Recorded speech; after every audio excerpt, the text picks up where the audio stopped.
Oi, eu sou o Rafael e hoje eu vou falar sobre Drácula, de Bram Stoker.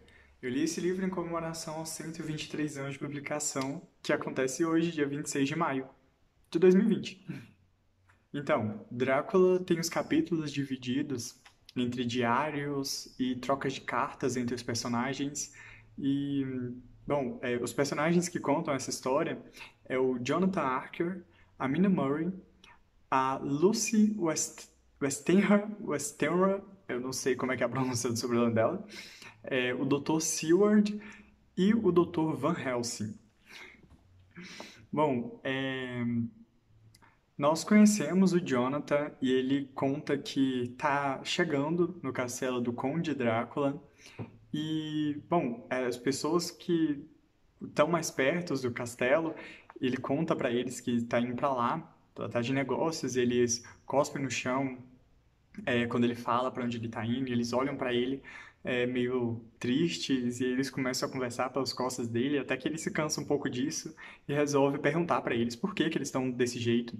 E aí é toda uma superstição deles. Bom, acaba que o Jonathan consegue uma carona para levar ele até o castelo, mas ele não vai muito longe. Chega num ponto da estrada que, por superstição, ele não vai mais para frente. E o Jonathan tenta entender o porquê daquilo, mas acaba que chega o cocheiro do Drácula e ele vai, ajuda ele com as malas e dali em diante vão eles dois pro castelo. E bom, o Jonathan acha um pouco estranho, porque ele é um pouco velhinho, mas tem tanta força, ele pega todas as malas sozinho, e logo eles vão, e no meio do caminho tem lobos que estão tentando atacar a carruagem deles, e esse senhor se afasta um pouco, o cocheiro se afasta um pouco, até chega a desaparecer e espanta os lobos, e, bom, enfim, eles chegam até o castelo. Só que quando chega lá, o cocheiro desaparece e o Jonathan fica sem entender muito bem o que que ele faz, então ele resolve ir ele mesmo entrar no castelo. Ele chega na entrada principal com uma porta de madeira bem grande e antes que ele pudesse bater na porta, ela se abre. Aquela porta super pesada foi aberta por um senhor, o Conde Drácula. Então nós conhecemos o Conde Drácula e o Jonathan também. E eu esqueci de mencionar, tá nessa hora, está à noite, então eles conversam um pouco, né, a primeira vez que eles estão se vendo, e eles conversam por tanto tempo, o tempo passa tão rápido que eles nem percebem que já amanheceu. O Conde começa a dar uma desculpa de que ele tem que ir e ele vai estar sozinho lá o dia todo. O Jonathan vai estar sozinho o dia todo, que ele pode andar por aí, mas fala, dá um aviso. Toda porta que está fechada, ela não vai abrir. Então ele só tem permissão para entrar nas portas que estão abertas. Então, tudo bem. Pro Jonathan, tudo bem. Só com o passar dos dias, ele continua só vendo o Conde à noite. Eles passam a noite toda conversando e durante o dia ele não vê vislumbre do Conde. A cama dele está sempre arrumada, a comida está sempre posta na mesa e ele não vê nenhum empregado fazer nada disso. Então, um pouco curioso para saber o que está acontecendo no lugar, ele resolve explorar, já que ele conhecia o quarto dele, a biblioteca e um ou outro lugarzinho lá no castelo, e o castelo é imenso. Então, por que não explorar, não é mesmo? Bom, acaba que ele descobre que não tem ninguém lá além dele e o Drácula. E o que que isso significa? Ele começa a entender que ele é o prisioneiro do Drácula e que ele só vai sair de lá com vida se o Conde quiser. Bom, esses só foram os primeiros 4 capítulos do livro, todos do Jonathan contando. E olha, eu adorei a forma que ele descreve tudo. Não é chato, ele não é descritivo demais, mas logo no primeiro capítulo ele descreve bastante para até a gente estar dentro mesmo da história. Ele descreve algumas receitas que eu até quero fazer uma que eu achei super, super legal. E, bom, eu adorei a história, achei muito boa. Eu entendo por que que o vampiro ficou tão popular, é muito interessante mesmo. E teve 3 coisas só que eu não gostei, mas 2, quando eu finalizei a história, eu entendi que eram desse jeito. E assim, foi o Van Helsing. Eu não gostei do Van Helsing aqui. Na primeira vez que eu vi ele, eu achei ele muito chato. E assim, que eu tava esperando o Van Helsing igual do do filme Van Helsing, Caçador de Monstros, com Hugh Jackman. Aquele filme é ótimo, e o Van Helsing é muito interessante, e aqui ele é muito diferente.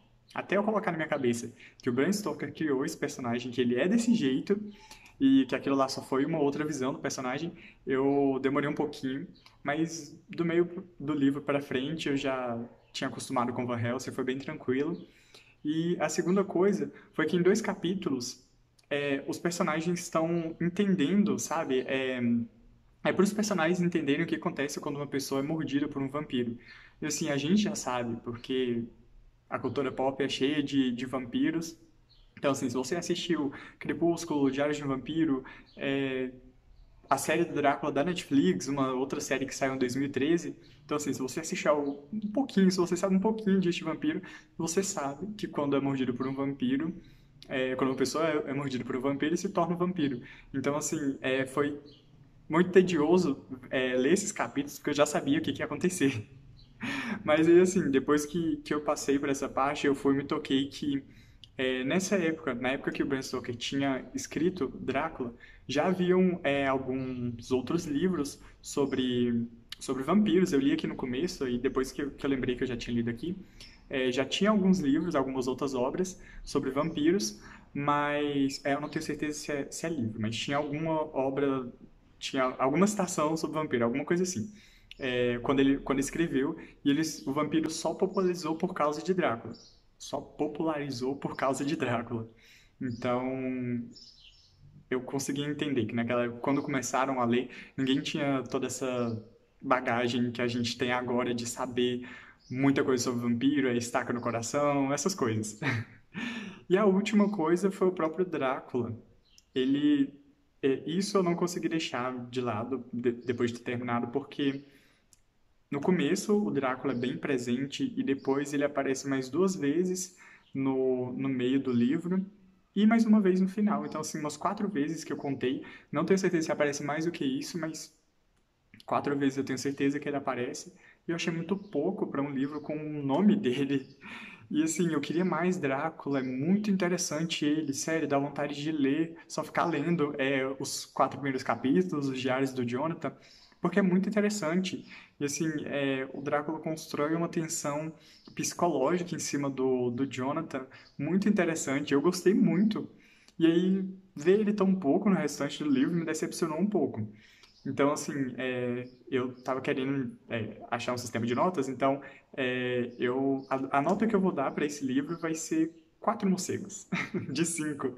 Ahn, só por causa disso mesmo, de não ter mais Drácula igual eu queria. Eu estava até esperando que tivesse um capítulo só dele, que ia ser sensacional, mas infelizmente não foi, não teve. Mas de forma alguma isso desmerece essa obra clássica maravilhosa. Eu quero um dia reler ele. Eu com certeza vou pegar muito mais coisas que eu não peguei antes. E vou ver os personagens de uma outra forma. E vai ser até bom, porque eu já vou estar sabendo como é que vai ser o Van Helsing. Então vai ser bem mais tranquilo de ler. Enfim, é um clássico que eu recomendo bastante.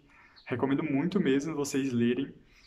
Depois que eu terminei de ler ele, deu muita vontade de ler o Frankenstein, da Mary Shelley, até porque aqui no final, nos extras, tem uma carta dela pro Bram Stoker. Eu ainda não li ela, mas a história mesmo eu já finalizei. E assim, eu quero terminar de ler, mas é muito legal. Bom, então, se vocês gostaram, deixa o gostei. Se querem ler Drácula, se vão ler Drácula, deixem nos comentários para mim saber. Até o próximo vídeo. Tchau.